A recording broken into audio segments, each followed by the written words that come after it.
नमस्कार, आप सबका स्वागत है। मैं हूं पीडी रामकृष्णा और आप देख रहे हैं GSG के 365। ये है मस्ती की पाठशाला चैनल। आज आपके लिए एक टॉप की खबर लाए हैं।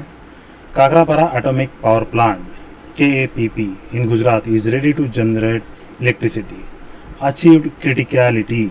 ओके, न्यूज़पेपर में और हर जगह न्यूज़ हेडिंग्स में आप यही देख रहे होंगे कि achieved criticality. Actually it is ready to generate electricity, a shining example of a make in India. आइए जानते हैं काकरापारा एटॉमिक पावर प्लांट के बारे में और थोड़ा सा नॉलेज लेते हैं ये एटॉमिक एनर्जी, न्यूक्लियर पावर होता क्या है। सुनने में काफ़ी एकदम हाईफाई लगता है और ये जो टेक्नोलॉजी है बहुत ही कम देशों ने अपने आत्मसात की है और मैक्सिमम देश इंपोर्ट करते हैं और वो ऑपरेट करते हैं। भारत ने इस बार क्या किया है, मेक इन इंडिया किया हुआ, actually it is made in India है। ओके, तो हम देखते हैं ये क्या है, किस तरीके से ये प्लांट बना हुआ है और कैसे हमने अचीव किया है। बने रहिए मेरे साथ, मैं हूँ पीडी रामकृष्ण। ये है मोदी जी का न्यूज़। ओके, और उन्होंने स्वयं जो है बधाई दी है। 1 more unit at the Kakrapar achieves criticality. देखो यहाँ पर ये वर्ड यूज़ किया, criticality, ready to produce atomic power. ये क्रिटिकलिटी हेल्थ इमरजेंसी वाला क्रिटिकलिटी नहीं है, ये टेक्नोलॉजिकल क्रिटिकलिटी है। यहाँ पर क्रिटिकलिटी का मतलब ये होता है कि achievement of 70% of power input to output ratio. Okay, जितना हम पावर इनपुट डालते हैं उससे हमें आउटपुट जनरेट होता है। तो if you achieve 70% output ratio means it is achieved as a criticality, and once any plant can achieve 95% of output generation ratio, that is known as super criticality. Okay, in terms of a nuclear power plant, it is known as ready to start operations. Okay, ready to start power generation. Okay, normal terminology में बोल सकते हैं configuration हो गया है, alignment हो गया और अभी हम लोग उसको स्टार्ट करने के लिए रेडी है। Ready to produce atomic power. Okay, ये 22 जुलाई का 2020 का ये ट्वीट है। ओके, यहाँ पर देखो ये ट्वीट करके उन्होंने बताया हुआ, congratulation to our nuclear scientist for achieving criticality of Kakrapar atomic power plant 3। ये प्लांट 3 है, तो इसका मतलब है काकरापार पावर प्लांट में पहले से 2 यूनिट काम कर रहे थे और ये 3rd यूनिट है। ठीक है, this is the indigenously design 700 megawatt KAPP3 reactor is a shining example of a make in India and trail blazer for the many such future achievement. Okay, तो ये एक तरीके से एक जो है पाथ मेकिंग है। हमने एक रास्ता, एक लैंडमार्क सेट कर दिया कि आगे जाके फ्यूचर में हम लोग इस तरीके से इंडिजीनियसली बिल्ड, स्वयं से बनाए हुए, ओके, भारत में बने हुए रिएक्टर हम लोग यूज़ करेंगे। रिएक्टर न्यूक्लियर पावर जो है उसका इनिशियल कॉस्ट बहुत ज़्यादा होता है, कंस्ट्रक्शन कॉस्ट ज़्यादा होता है, स्पेशली जो रिएक्टर है और रिएक्टर के अंदर जो सेफ्टी टेक्नोलॉजी है। रिएक्टर बनाना उस हिसाब से आसान होता है, लेकिन रिएक्टर को मास्टर करना और उसका सेफ्टी फीचर्स को, सेफ्टी कटआउट्स को मास्टर करना काफ़ी कठिन होता है। उसके अंदर स्पेसिफिकली चेन रिएक्शन को रोकना, चेन रिएक्शन को कंट्रोल करना, because all nuclear power is working on a continuous chain reaction. Okay, continuous chain reaction को कंट्रोल करना है और उसके बाद जो उसका कूलिंग मैकेनिज्म को कंट्रोल करना। आइए हम उसके बारे में डिटेल में जानेंगे। पहले देखते हैं कि ये काकरापारा जो एटॉमिक पावर प्लांट है क्या है, कहाँ पर है और किस तरीके से इसकी हिस्ट्री रही है, back and history. Okay, Kakrapar nuclear power plant ये है सूरत के पास जो है, सूरत के नज़दीक स्थित है गुजरात में। Kakrapar atomic power plant is near to the Surat in the state of Gujarat. Kakrapar atomic power station currently operating pressurise heavy water reactor, PHWR बोलते हैं, PHWR pressurise heavy water reactor. अभी ये क्या है जानेंगे, ठीक है, बने रहिए मेरे साथ। The first unit 1 began its commercial operation in 6 May 1993 में पहला यूनिट ऑपरेशनल हुआ था काकरापारा का। Second unit followed by the 2 years later in September 1995। दूसरा यूनिट जो है सितंबर 1995 में ऑपरेशनल हुआ। तो प्रेशराइज हेवी वाटर रिएक्टर्स यहाँ पर यूज़ किए गए हैं। तो ये रिएक्टर क्या होते हैं, कितने टाइप के होते हैं, किस तरीके से ऑपरेट करते हैं, ये भी हम जानेंगे। बने रहिए मेरे साथ। तो Kakrapar nuclear power plant, this facility is under control of nuclear power corporation of India limited, NPCIL के अंडर ये आती है। ये इसका एडमिनिस्ट्रेशन एनपीसीआईएल करता है, construction, operation, management and development, everything comes under the NPCIL and NPCIL is a public company. Okay, government owned है, operated and manage है, गवर्नमेंट ऑफ इंडिया की कंपनी है, nuclear power corporation of India. Okay, ये है काकरापारा के से website से direct लिया हुआ फीड है। Earlier 2 plants working, unit 1 and unit 2, pressurise heavy water reactor आप देख सकते हैं। Both the capacity is 220 megawatt, दोनों की कैपेसिटी 220 मेगावाट है। पहला पावर प्लांट 6 मई 1993 को ऑपरेशनल हुआ, सेकंड पावर प्लांट सितंबर 1 1995 को ऑपरेशनल हुआ, कमर्शियली ऑपरेशन उसने स्टार्ट किया। ओके, चलते हैं लोकेशन में। यह है हमारा प्यारा भारत और यहाँ पर है काकरापारा एटॉमिक पावर स्टेशन। देख सकते हैं काकरापारा एटॉमिक पावर स्टेशन, ये है सूरत, और सूरत के पास ही, ज़्यादा दूर नहीं है, उसके पास ही काकरापारा एटॉमिक पावर स्टेशन है। काकरापारा एटॉमिक पावर स्टेशन से पास से एक नदी जाती है, उस नदी का नाम है तापी रिवर। ओके, तो पावर स्टेशन ऑलवेज जो है हम देखेंगे नदी के नज़दीक ही होता है। न्यूक्लियर पावर और थर्मल पावर में एक ही डिफरेंस है, जो हीटिंग प्रोसीजर होता है, वाटर हीटिंग जो प्रोसीजर है न्यूक्लियर पावर प्लांट में न्यूक्लियर फिजन प्रोसीजर से किया जाता है। न्यूक्लियर विखंडन जो प्रक्रिया होती है, जो अणु विखंडन प्रक्रिया, उसके द्वारा जो निर्मित हुई ऊर्जा जो है उसका यूज किया जाता है वाटर को बॉयल करने के लिए, उसकी भाप बनाई जाती है और फिर भाप को टरबाइन पे भेजा जाता है। थर्मल पावर प्लांट में न्यूक्लियर की जगह कोल को यूज किया जाता है। तो वहां पे दोनों पावर प्लांट में पानी की तो जरूरत है। तो ये जो पावर प्लांट है फीड कहाँ से लेता है, कौन से वाटर से लेता है, तापी रिवर के वाटर से लेता है। यहाँ पर तापी रिवर है, उसके पास से जाती है, ये देख सकते हो, यहाँ पर रिजर्वायर है तापी रिवर पे बना हुआ, ये इस तरीके से जाते हुए सूरत के पास से गुजरते हुए तापी नदी अरेबियन सी में मिलती है। तो तापी नदी के किनारे काकरा पावर एटॉमिक पावर प्लांट है, जो कि सबसे नज़दीक उसके सिटी है सूरत। ओके, ये है उसका एरियल व्यू। यहाँ पर आपको 4 कूलिंग टावर दिख रहे हैं, उसमें से 2 cooling tower unit 1 and unit 2 के हैं, और एक 3rd कूलिंग टावर जो है यूनिट 3 का है। यूनिट 4 का भी कंस्ट्रक्शन अभी चल रहा है। ओके, फॉर सिक्योरिटी रीजन हम ज़्यादा इसको क्लोजिंग में नहीं दिखा सकते, लेकिन इस तरीके से है। 4th unit is under construction. ये सारे जो कूलिंग टावर्स है, जहाँ पर हीट एक्सचेंज होने के बाद जो है एक्सेसिव हीट को ट्रांसफर किया जाता है एटमॉस्फेयर में। Kakrapar atomic plant achieves criticality, ये द हिंदू का फीड है, 22 जुलाई को। तो क्रिटिकलिटी का मैंने ऑलरेडी आपको मीनिंग बता दिया in terms of power generation. Power generation में क्रिटिकलिटी का मतलब क्या होता है, कोई भी जनरेटर जो है अगर उसकी कैपेसिटी, जैसे मान लो एक डीजल जनरेटर है, उसकी कैपेसिटी अगर 220 किलोवाट है, तो अगर वो उसको ऑपरेशन हमने स्टार्ट कर दिया, डीजल पंपिंग कर दिया, डीजल फायर इंजन स्टार्ट हो गया, उसके बाद उसका आर्मेचर के साथ, अगर आप इंजीनियरिंग के स्टूडेंट रहे हो या फिर 9th स्टैंडर्ड में और 10th स्टैंडर्ड में थोड़ा सा भी फिजिक्स में आपने इंटरेस्ट लिया हो, तो आपको थोड़ी सी टर्मिनोलॉजी समझ में आएगी। तो जो पावर जनरेशन मोटर है, जैसे अपना ऑपरेशन स्टार्ट कर देगी, तो जो आउटपुट देगी, जब तक वो 220 किलोवाट तक नहीं लेके जाती है, उसको 100% आउटपुट बोलते हैं। Means 100% super criticality achieved. Okay, if that power generator is giving output of 70% of 220 kilowatt, then we can call it criticality achieved. Okay, and then if it is giving more than 95%, so we can call it super criticality achieved. ये maximum time जो बिगर power plant में इसका use किया जाता है, criticality and super criticality. Criticality achieve करने के बाद हम उसको टोटल ऑपरेशन के लिए यूज कर सकते हैं, मतलब एक्सटर्नल जो है पावर आउटपुट के ऊपर लोड हम दे सकते हैं, और जो उनके पावर बैंक्स होते हैं उसके ऊपर हम लोग लोड जनरेट कर सकते हैं। The prime minister Narendra Modi on Wednesday congratulate himself, उन्होंने खुद बधाई दी, okay, for the operation of plant 3, that is actually unit 3, also known as a plant 3, achieved criticality, saying the indigenous reactor is a shining example of Make in India. Make in India का shining example है, मतलब ये इसकी सारी जो technology है जो है इंडियंस ने खुद बनाई है। अभी तक भारत में जितने भी न्यूक्लियर पावर प्लांट ऑपरेशनल थे, आइदर वो कोलैबोरेशन के साथ हमने बनाए थे, मैक्सिमम टेक्नोलॉजी बाहर से थी, या फिर डायरेक्टली इंपोर्टेड थे। ये जो है इसमें न्यूक्लियर पावर प्लांट में मेन जो पार्ट होता है न्यूक्लियर रिएक्टर होता है, जहाँ पर न्यूक्लियर जो है मटेरियल का फिजन प्रोसीजर से वहाँ से ऊर्जा उत्पन्न होती है। तो उसी को कंट्रोल करने का मेन टेक्नोलॉजिकल पार्ट होता है वो भारत ने स्वयं बनाया हुआ है, इसलिए इंडिजीनियसली मेड कहा जा रहा है। ओके, यहाँ पर देख सकते हैं ये है प्रेशराइज वाटर रिएक्टर, ये हेवी वाटर नहीं है, ओनली प्रेशराइज वाटर रिएक्टर का डायग्राम है। आप देख सकते हैं ये है पानी, ओके, और ये है प्रोटेक्टिव कवर।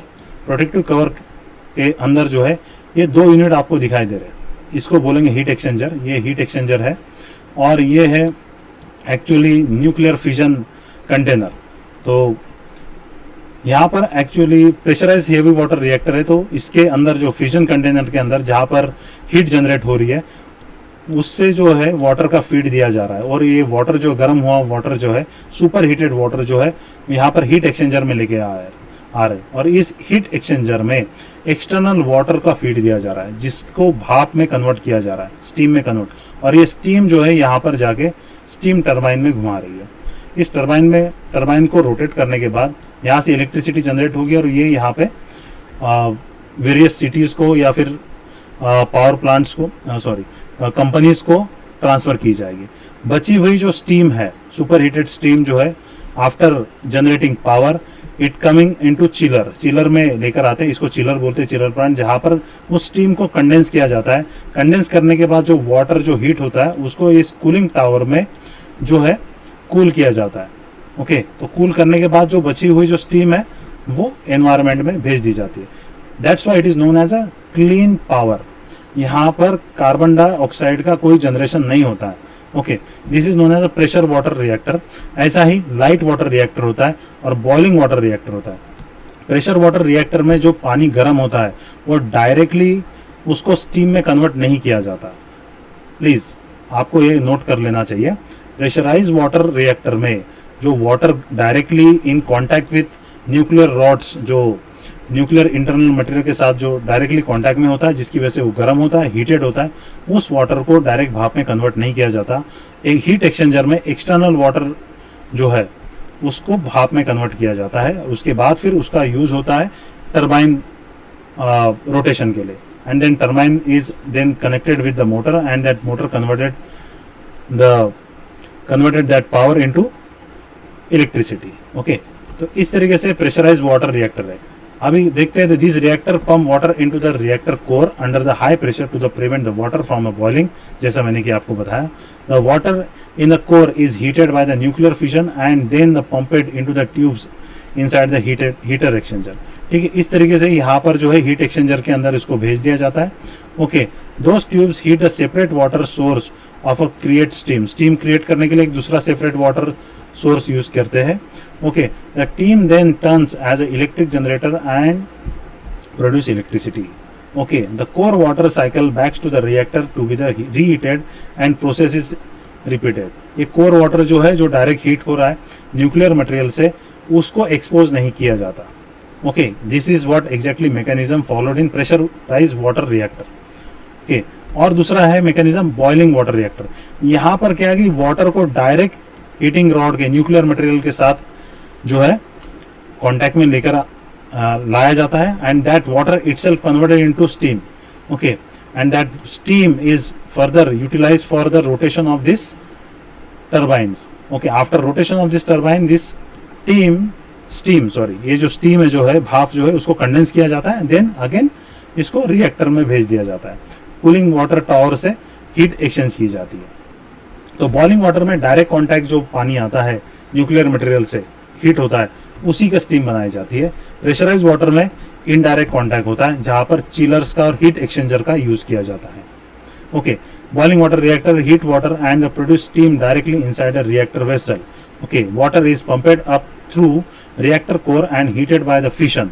फिशन एक प्रक्रिया है, 2 टाइप की प्रक्रिया होती है न्यूक्लियर रिएक्शन, उसको चेन रिएक्शन बोलते हैं। एक होता है फिशन, ओके, फिशन, और दूसरा होता है फ्यूजन, FUSION। फ्यूजन जो रिएक्शन है वो सन के ऊपर जो होती है, सन के ऊपर जो हेलियम के न्यूक्लियस है, उसमें उसके अंदर फ्यूजन वाली प्रक्रिया होती है, and that create a tremendous amount of heat. Okay, yet human is trying to master this technology. आदमी इस टेक्नोलॉजी को मास्टर करने की कोशिश कर रहा है, फ्यूजन वाली, जो कि फ्यूजन टेक्नोलॉजी से 100 गुना ज़्यादा जो है पावर जनरेट करेगी। ओके, फिशन टेक्नोलॉजी में न्यूक्लियस का विखंडन होता है because of the continuous bombardment of electrons. Electrons continuous bombardment करते हैं जिसकी वजह से न्यूक्लियस डिस्टेबलाइज हो जाता है, उसका जो विखंडन होता है वो 2 पार्ट में बढ़ जाता है और उसी प्रक्रिया में एक जो है हीट जनरेट होती है, that is known as a fission. Okay, water is pumped up to through the reactor core and heated by fission. Pipes then feed to the steam directly to the turbine to produce electricity. The unused steam is then condensed back to the water and reused in the heating process. Boiling water में direct water का use किया जाता है, उसी की steam बनाई जाती है और उसी स्टीम से जो है टरबाइन को जो है गति दी जाती है.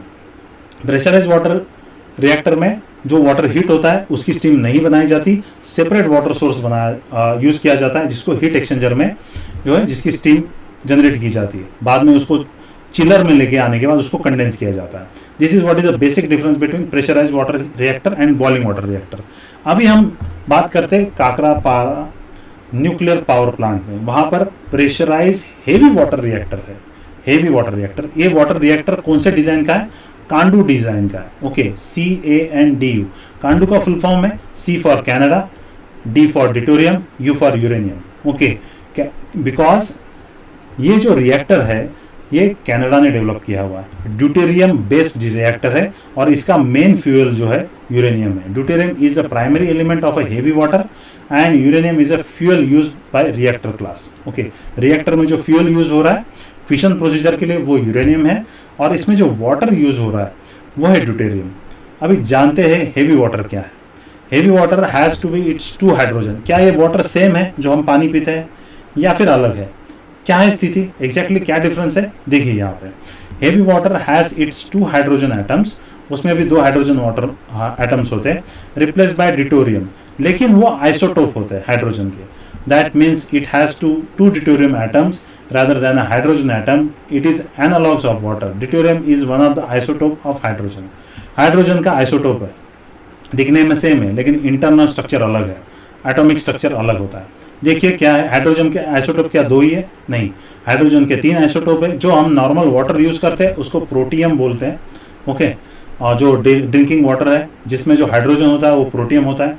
ड्यूटेरियम हेवी वाटर को कहते हैं और उसके बाद और एक उसका आइसोटोप है उसको ट्रिटियम बोलते हैं. देखते हैं बेसिक डिफरेंस क्या है. हाइड्रोजन आइसोटोप में ये है हाइड्रोजन जो हमारे नॉर्मल वाटर में ऑक्सीजन के साथ बॉन्डेज में होता है. ओके, ये है ड्यूटेरियम जो हेवी वाटर में होता है. तो स्पेसिफिकली एटॉमिक मास डिफरेंस हो जाता है. एक न्यूट्रॉन का जो one number of neutron is added into deuterium. Okay, deuterium में एक ज़्यादा होता है और जबकि हाइड्रोजन में नहीं होता है. तो दोनों का एटॉमिक मास डिफरेंस होता है. Okay, that's why it is isotope and they behave differently. दोनों का बिहेवियर अलग है, थोड़े से प्रॉपर्टी अलग है. हम हेवी वाटर को ड्रिंक नहीं कर सकते. ओके, हाइड्रोजन से जो नॉर्मल हाइड्रोजन से बना हुआ वाटर है जो हम लोग डेली यूज में लेकर आते हैं. ये है basic structure deuterium and regular water का. Okay, deuterium specially use in nuclear reactors में यूज होता है और वाटर तो हम लोग डेली यूज करते ही है. Okay, coming to India. India is very easy with nuclear power plant. 2017 का ये न्यूज कटिंग है. India approves 10 pressurised heavy water reactor units. Okay, Indian government has given a state owned nuclear power corporation of India limited the green signal to develop 10 domestically design pressurised heavy water.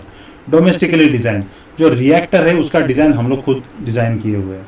Okay, that's why this technology mastering programme is going on. अब ये reactor हमने बनाया है, इसको successfully operation stage पर लेकर आए, criticality हमने अचीव की. उसके बाद इसको कमर्शियली ऑपरेट करेंगे. After successful commercial operation we have to maintain safety standard. Safety standard maintain करेंगे, उसको IAEA से इंस्पेक्शन कराएंगे, उसके बाद फिर उसको लिस्ट करेंगे. Then we can say that this technology is master by India and we can commercially sell this technology to the international forum. Okay, India wants to ramp up the production of power from the low carbon sources. Okay, and has outlined plans to install a total of 175 gigawatt renewable by 2022. ठीक है, भारत ने sustainable development के अंदर Paris summit में जो है एक commitment किया कि we will develop clean energy then that to be 175 gigawatt by 2022. ये हमने लक्ष्य रखा हुआ है.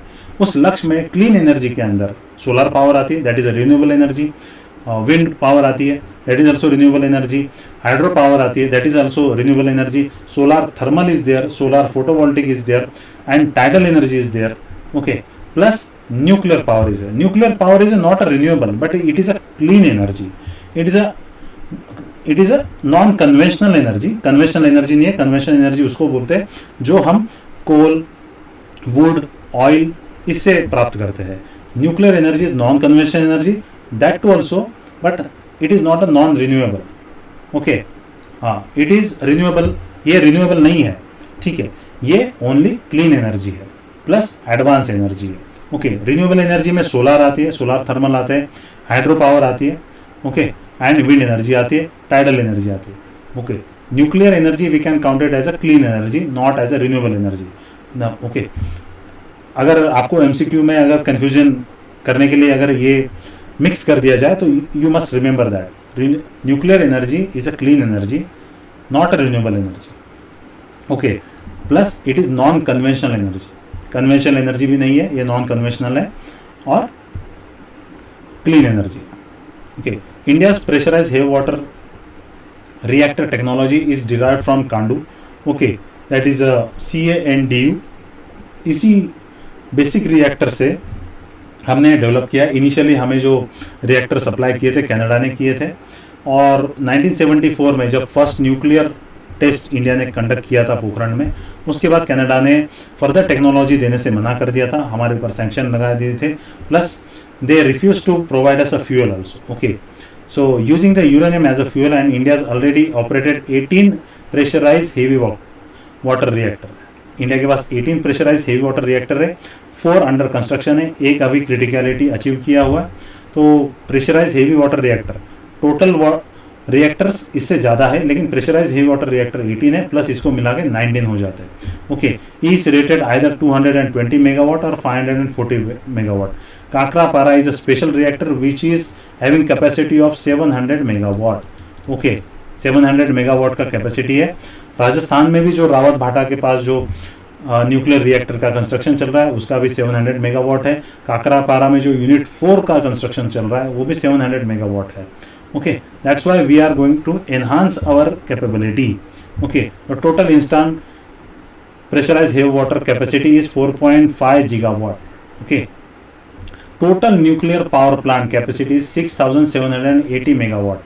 Now it going to be ramp up by 700 megawatt and will increase up to 480 megawatt, 7480 megawatt तक बढ़ जाएगी अगर हम इसको कमर्शियली ऑपरेशन में लेकर आते हैं तो, okay. The first step, India का जो न्यूक्लियर पावर का जो डेवलपमेंट है 3 स्टेज में है। फर्स्ट स्टेप ये है कि हमने प्रेशराइज हेवी वाटर रिएक्टर को लेके आना है, उसके बाद फिर इंडिजीनियसली डेवलप करना है। सेकंड स्टेज में हमें लाइट वाटर रिएक्टर क्रिएट करने हैं, उसके बाद फिर प्लूटोनियम का प्रोडक्शन करना है, ओके। देन सेकंड स्टेज में हमें थोरियम बेस रिएक्टर बनाने हैं, ओके। एंड थर्ड स्टेज में heavy water reactor base, that too also thorium base, okay. LFTR करके न्यू टेक्नोलॉजी हम लोग डेवलप कर रहे हैं, light water fluoride, okay, light water fluoride thorium base reactors, okay. LFTR करके एक नया टेक्नोलॉजी हम लोग डेवलप कर रहे हैं।